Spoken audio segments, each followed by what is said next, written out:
and hand over to myself, because I'm now going to introduce Dhammadassin to you.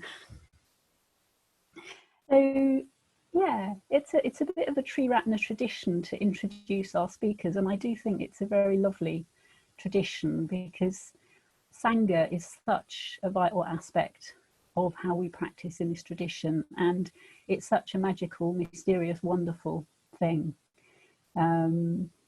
It's good to just bring that into consciousness by really hearing about who is it that's arrived in our midst this evening, Dhammadassin. Sangha once said, getting to know another person's like getting to know a new continent. And I think that's really true. I was reflecting, I think I first came across Dhammadassin, although we didn't actually have any connection, probably back in 1994 when I was first involved around the London Buddhist Centre. But we actually turned up on a retreat together for 3 months up a Spanish mountain in 2007. That was when we first had a connection. But I thought, just share with you a bit of Dhammadassin's journey. So she first got involved in Triratna back in 1983 when she was a student in Glasgow, and she learned to meditate. And 3 years later, she moved down to London to help out just for 3 months in a women's right livelihood business in London. This was a business of Buddhists working together, and that was the London Buddhist Centre. And she moved down for 3 months, and she actually stayed for 28 years. So she was around the London Buddhist Centre for nearly 3 decades. She was ordained in 1992, and that was at Taraloka alongside our very own Mokshanandi. Many of us know Mokshanandi. Well, Dhammadassin and Mokshanandi are ordination sisters. And Dhammadassin was ordained by Ratnashuri. So it was Ratnashuri who gave her the name Dhammadassin. And there are different ways you can translate it, but you could translate it as seeing or realizing the truth. She who sees or realizes the truth of the Buddha's teachings. And I think, yeah, Dhammadassin's very well named, very well named. Yeah, so she lived around the London Buddhist Centre in communities and on her own for 20 years. And she's worked for the Triratna Buddhist community in many different ways all through that time, different right livelihood businesses. She's worked for the Assembly of the European Chairs, supporting all the chairs of the Buddhist centres. She's been very involved in running the London Buddhist Centre. And then in 2014, she moved down to the West Country to Frome with her husband Riju Mani. And these days, when she's not in lockdown, she works as a craniosacral therapist, and she is sharing the Dharma in Frome and further afield, as we can see. And she's been private preceptor to a lot of women. It's more than a dozen, I think, isn't it, Dhammadassin? A lot of women she's ordained privately. And she's also the president of the Taraloka Retreat Centre. So I could leave it there, but I'm not going to. I'm just going to say a little bit more, because we also have this lovely tradition in Triratna of rejoicing in merits, rejoicing in the qualities of our friends in the Sangha. And I do know Dhammadassin a bit, but I also know people who know her a lot better than me. So I asked a few of them what they'd say if they were going to rejoice in Dhammadassin's qualities. And I remember many years ago, Dhammadassin, on the Triratna retreat, you were talking about friendship and talking about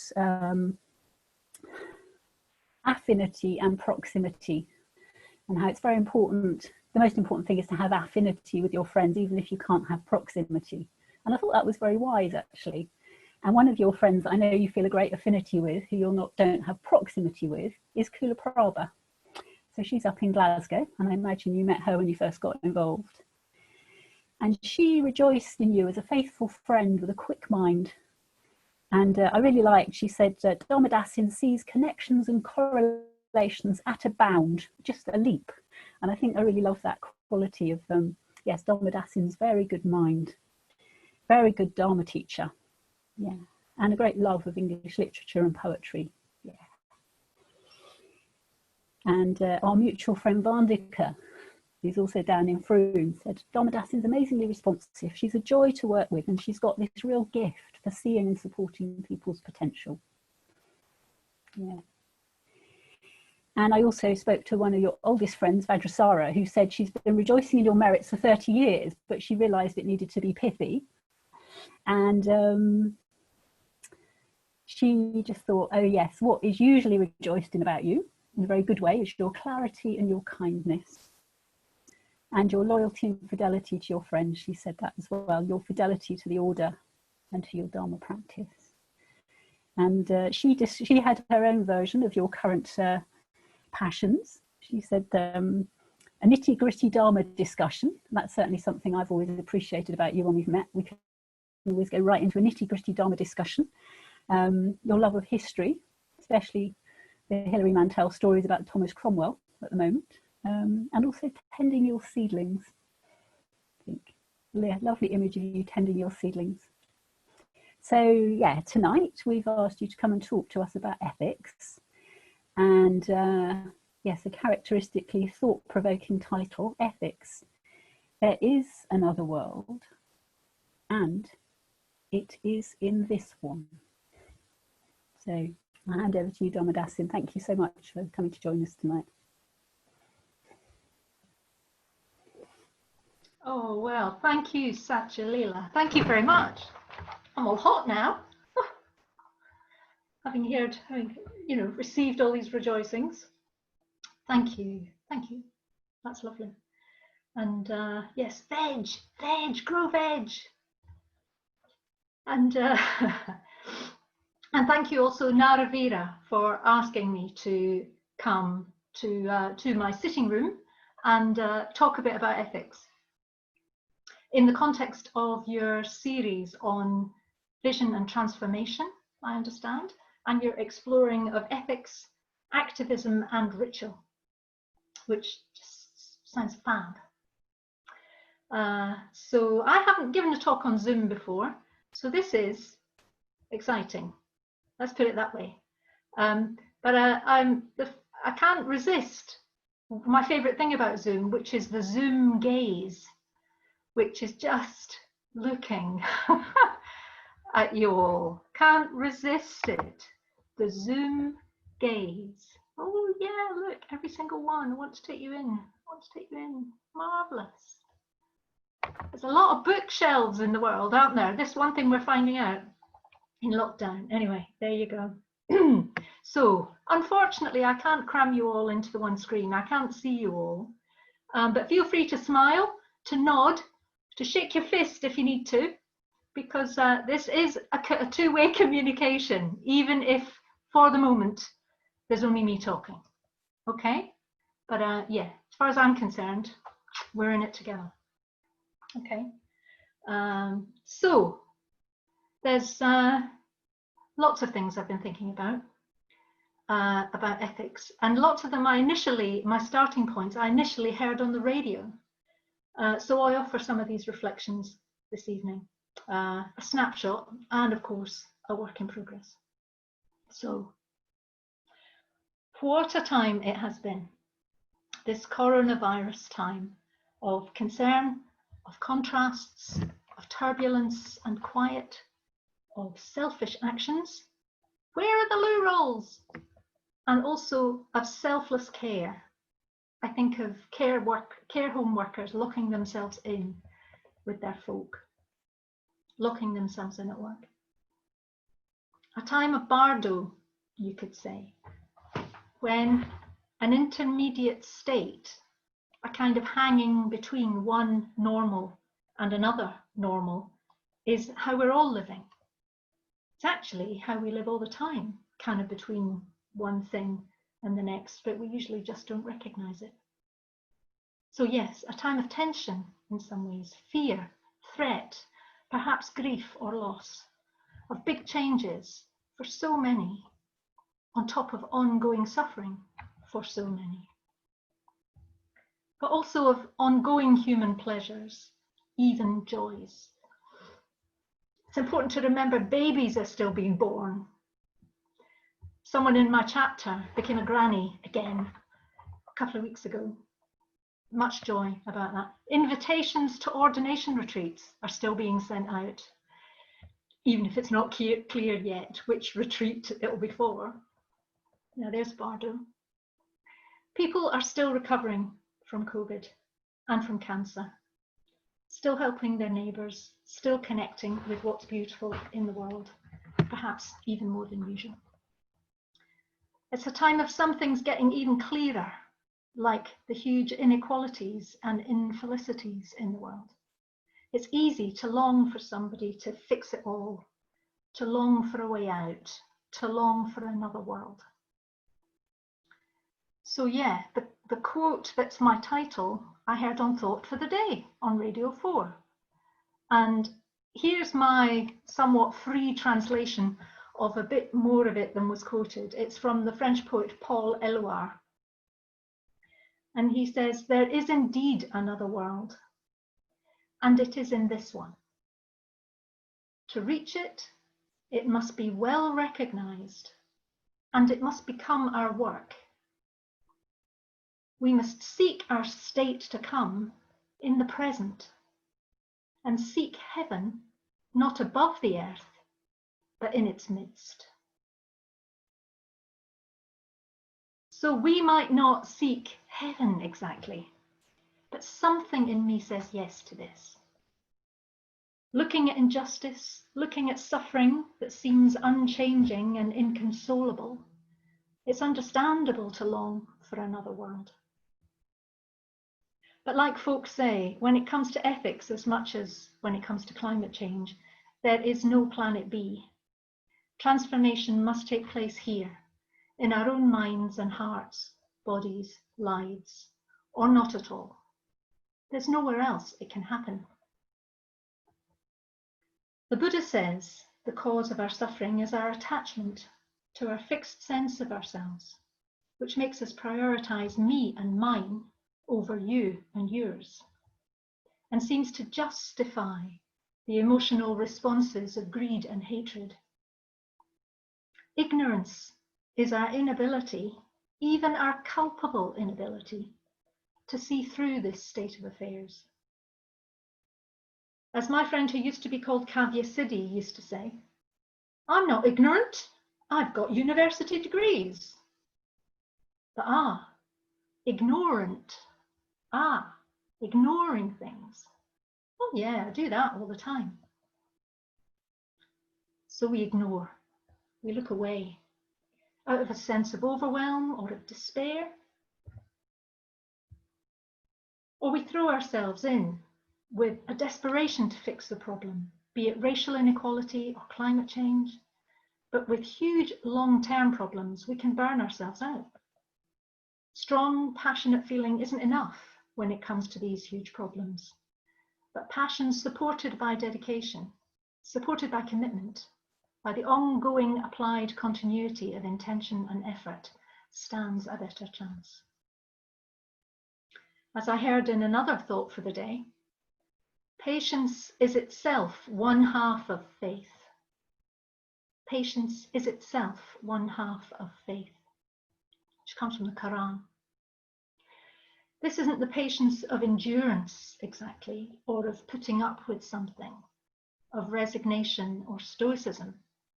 It's the patience of Shantideva, of Kshanti, of strength and courage, clarity and stamina in the face of difficulty.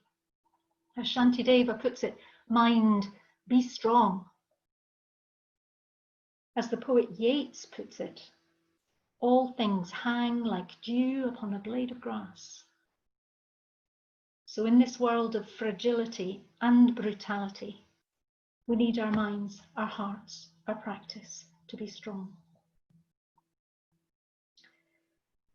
Ethics for Buddhism is a way of describing what you might call right relation in this complex world. The way we would relate to one another if we saw things clearly, truly, accurately, if we saw the full picture.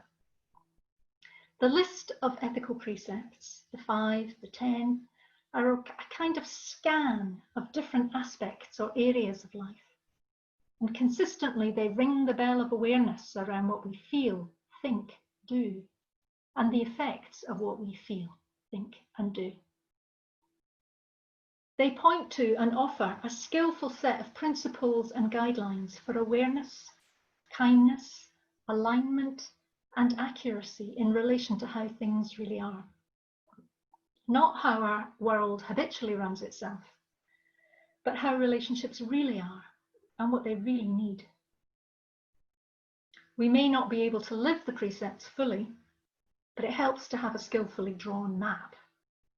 Otherwise, our path through life is more like sleepwalking, walking in the dark, or rather walking when you think you know where you are, but you don't. Sleepwalking.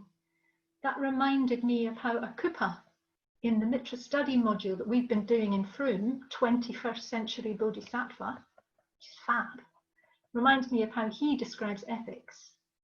He says to act ethically is to wake up ourselves and to wake up the world.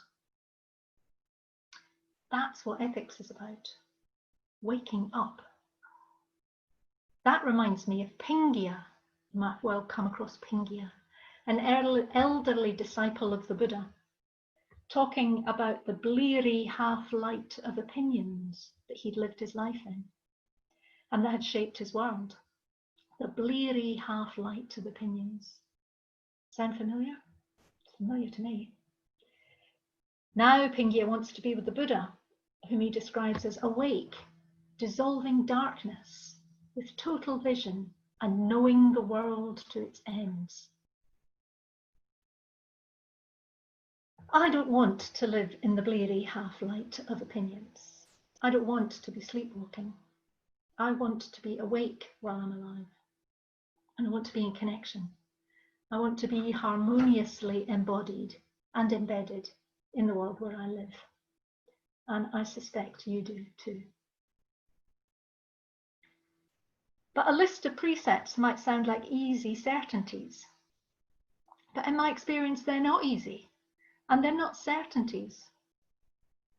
Any action in the world can at any moment get more complex. Certainly more complex than I assume it's going to be. While I was out walking recently, I remembered a couple of incidents in my life from some years ago when I tried to act ethically, but it wasn't that simple. Here's one. I was walking in the local park in London. I turned a corner and I came upon a man and a woman, and he was yelling at her and standing with his fists clenched, looming over her quite aggressively. To my eye, practically jostling her and getting more and more angry. I didn't know what to do, but I couldn't just walk on. So I stood still, kind of deliberately turned my body to face them squarely, and I watched. I just wanted him to know, I'm watching you. In the hope that if he had been about to hit her, and I don't know, but if he had been about to hit her, he'd come to his senses and not do that.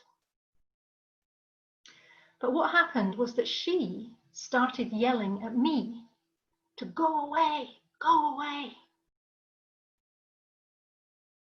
In that moment, my instinct was to try to protect her.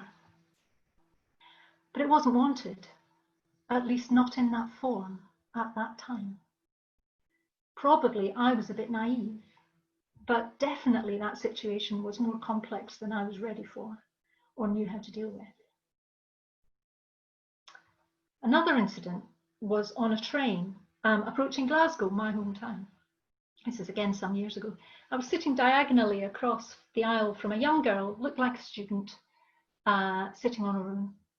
We were not far from our destination, and this drunk Scotsman further down the carriage, who had occasionally muttered loudly, started to shout and swear at everyone and verbally abuse, in particular, this girl as English, forgive me, English, and not wanted here.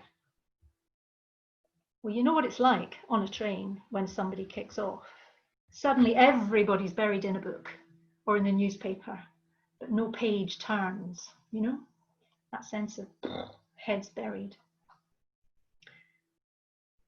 But he seemed to be on a sort of nationalist kick and started to say, I'm Scottish and I'm proud of it and I don't want you here. And at this point, I got up and walked towards him and said loudly and strongly, I'm Scottish too, and I'm not proud of your mouth. That girl should be able to rely on your protection, not on your abuse. Leave her alone. I mean, that was quite, and it was quite loud in the sort of saying of that. And I went back and sat down. We were coming into the station and he started to call, Miss, Miss, wanting to speak, but I just wanted to get that girl off the train. So I didn't stop and listen to what he was saying, but I stood in between him and her and I got off the train with her. So maybe it was post-adrenaline, maybe it was a sort of delayed embarrassment. I don't usually shout at people on trains. But years later, I still regret that I wasn't able in that moment to let that man speak and perhaps make amends. I regret that. I hit my limit there, the limit of my ethical openness, the limit of my energy, the limit of my sensitivity to what maybe he really needed. I closed down. I wanted to shut him up and stop him from persecuting her.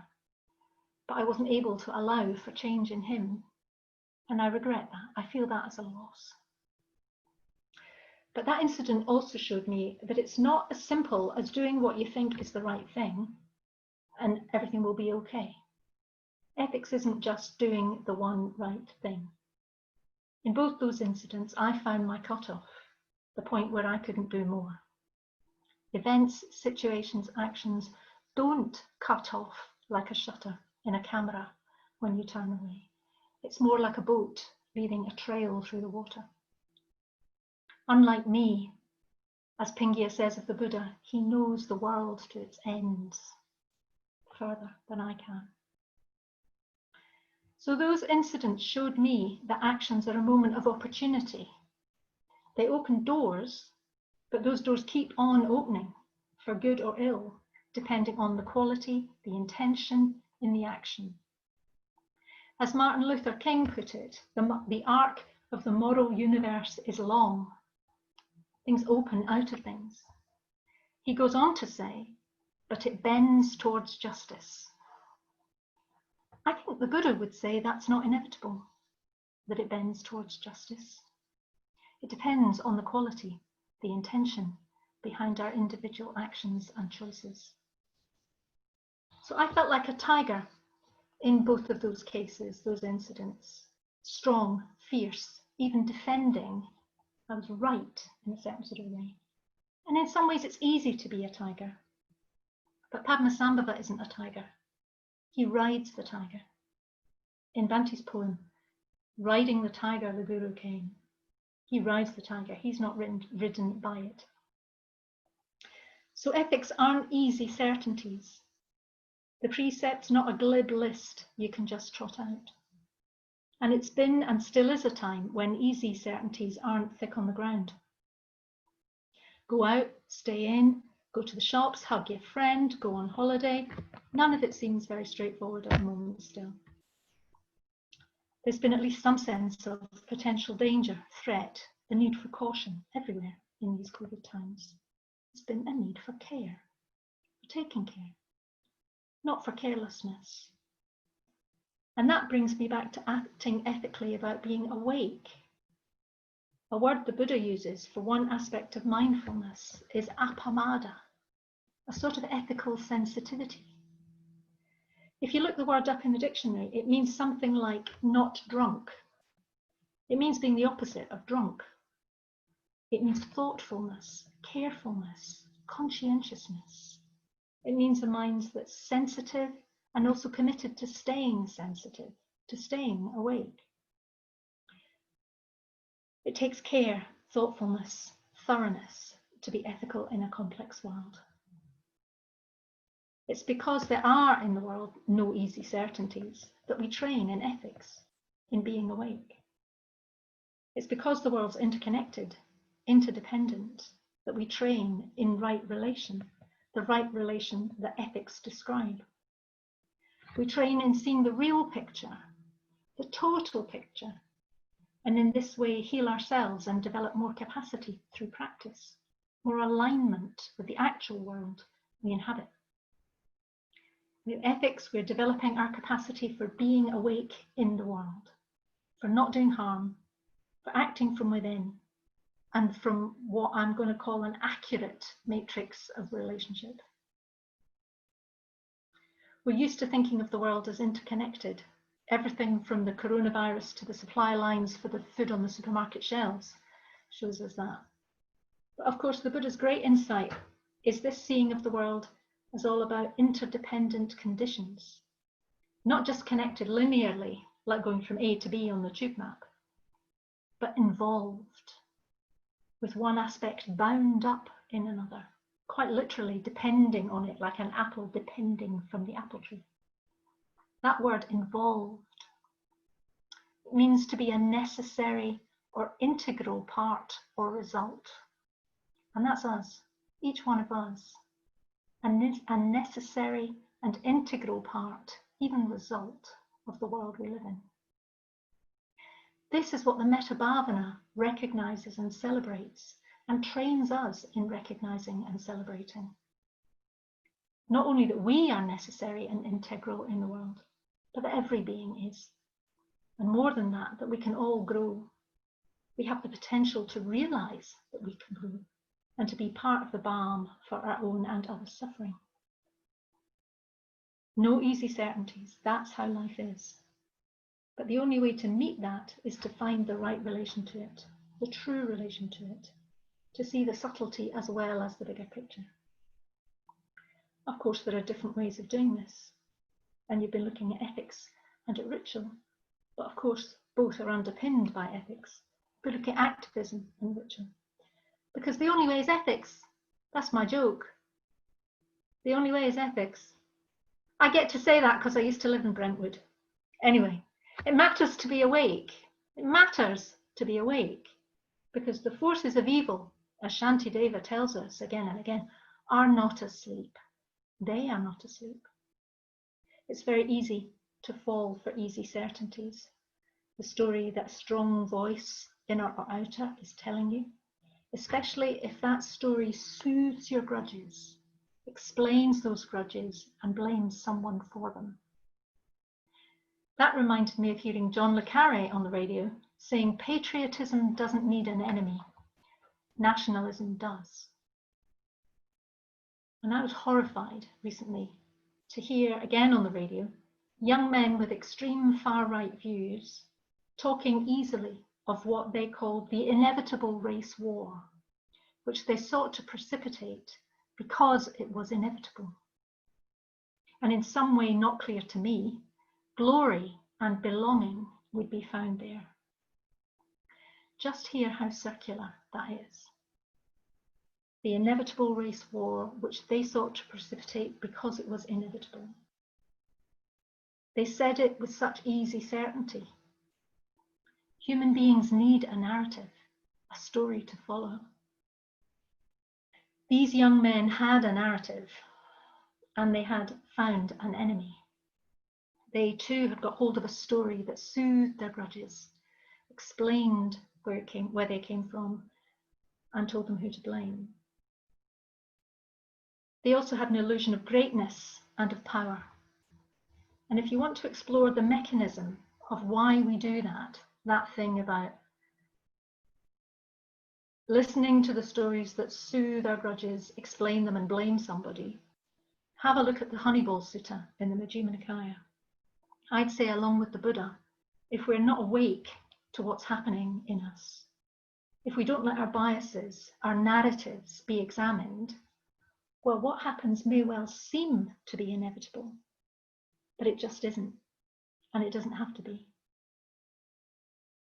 And that reminded me of something Viveka said in a talk recently, that caste, with an E on the end, caste is not a real thing. It's a fantasy of the divided mind. Caste describes a position or a system where you assume that you inherit exclusive privileges or perceive yourself or others as socially distinct. To place yourself separate from and either above or below them is a fantasy, she said, of the divided mind. Again, that mind that has divided me against you, where I will define myself by defending those privileges or distinctions that I might have. My wants My preferences act as a filter. The details that support my case are allowed to flow through. What isn't is ignored. This is a million miles away from the attitude of metta, of being involved in mankind, as John Donne put it so well, deeply and of necessity, integral parts and results on this shared planet. As Subhuti put it recently in conversation with Surya Gupta, the Black woman chair of the London Buddhist Centre, reclaiming human dignity is a huge step. It is the Dharma. It's integral to the Dharma revolution of Dr. Ambedkar and of Bhante. And Subhuti went on, part of that reclaiming of human dignity is to meet every person where they are with what they need. And that's why ethical awareness needs to be sensitive, needs to be able to notice and respond with help individually, and also to blush with regret when it gets it wrong and learn how to do better. Hannah Arendt, who has recently been on In Your Mind, said that society, which means all of us, and government, both need to be able to do two things: to promise something better and to forgive. And another way of saying to forgive, as Bhante puts it in Know Your Mind, is to let someone off the consequences of your emotional reaction to them. To promise something better, to be on the side of growth and potential, and to forgive. To let someone off the consequences of your emotional reaction to them. So caste, whether that's defined by race, religion, class, sexual orientation, caste and its echoes are the divided mind talking. It's also the power mode talking. As Bhante puts it in the 10 pillars, to operate in accordance with the power mode means to relate to other living beings in terms of violence, or in such a way as to negate rather than affirm their being.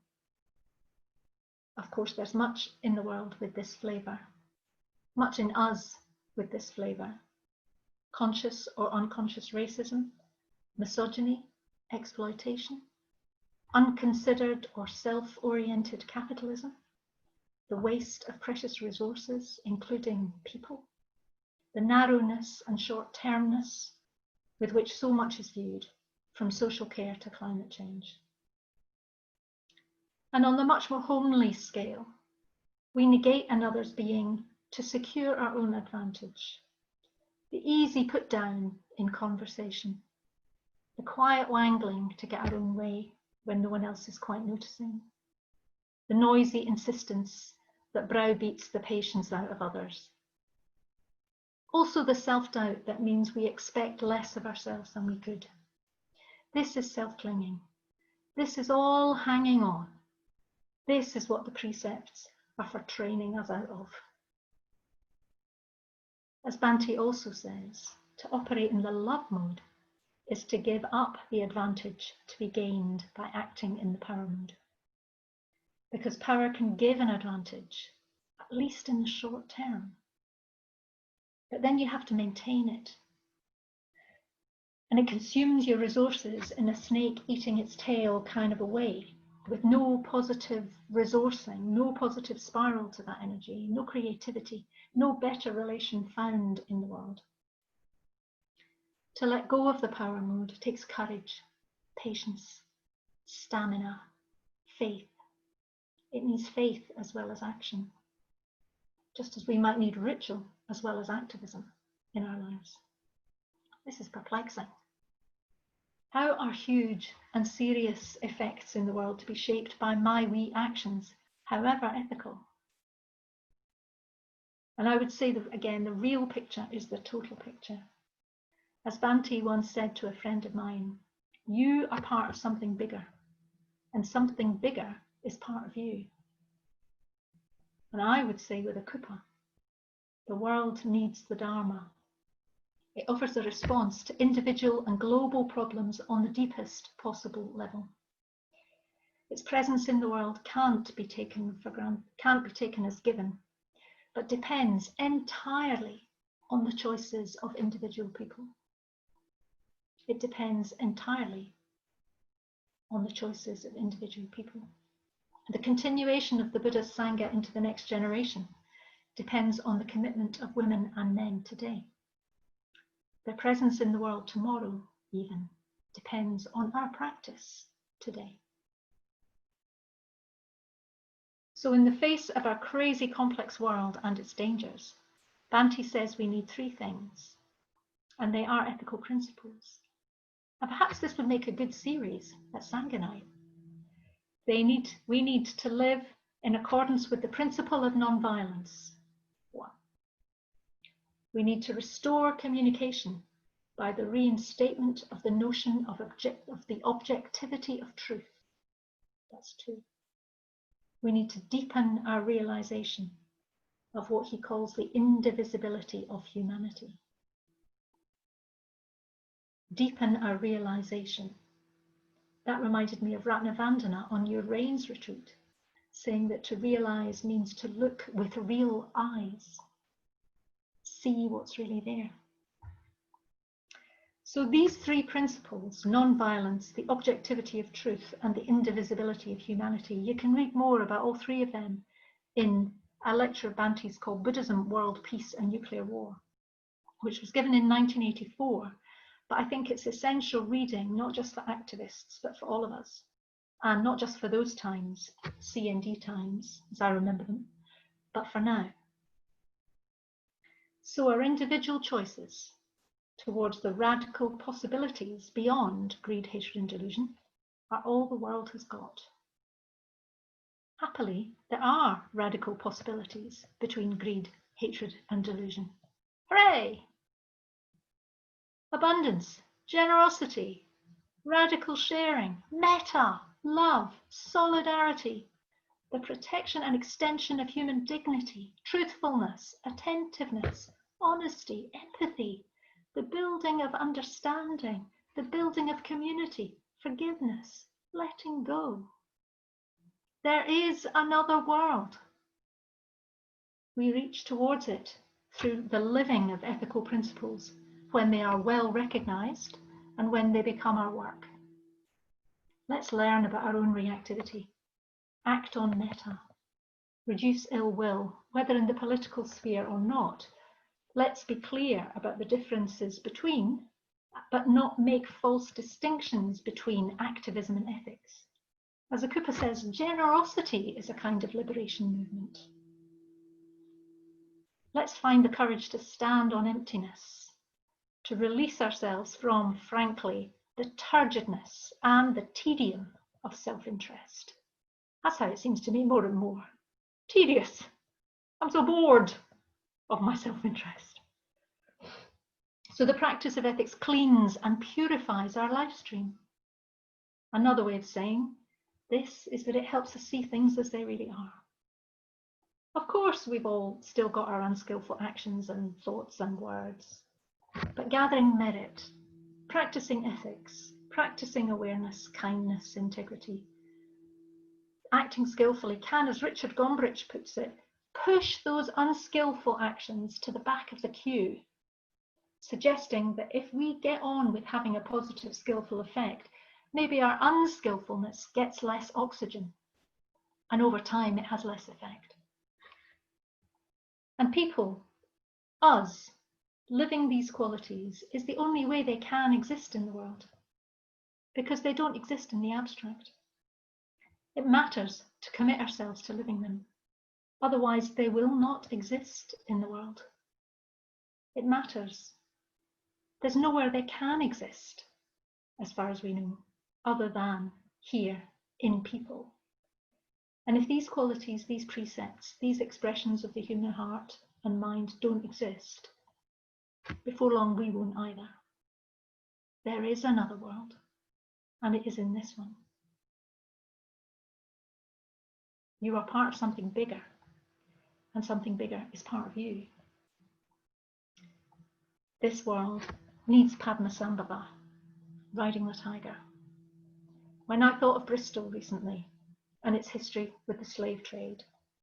I've also thought of Glasgow, where I come from, whose beautiful 18th and 19th century merchant city was built by and is still filled with the names of the tobacco barons, those men and families whose mansions give names to the streets, their fortunes made on the backs of people denied their human dignity, people subjected to the power mode, people exploited and enslaved. I think of what it'll take to change that, not just change the legacy of that time, but of enslaved people now. And I think of Padmasambhava riding the tiger. That's what it will take. It'll take us, not just acting like a tiger, not just watching power swing out of one set of hands and into another, but transforming it, riding the tiger. Our eyes, mouths, senses, hearts, minds open and awake to right relation in the world, to ethics. Then, and only then, might there be a better world. In this one.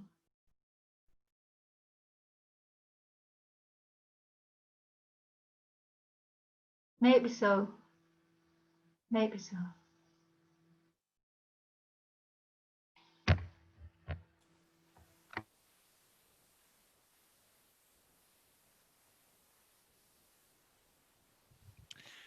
Thank you, Dhammadassin. That was terrific. Very pleased to hear you speaking there. That was lovely. And I'm sure it's given us a lot of material to talk about in our groups as well. So we have our group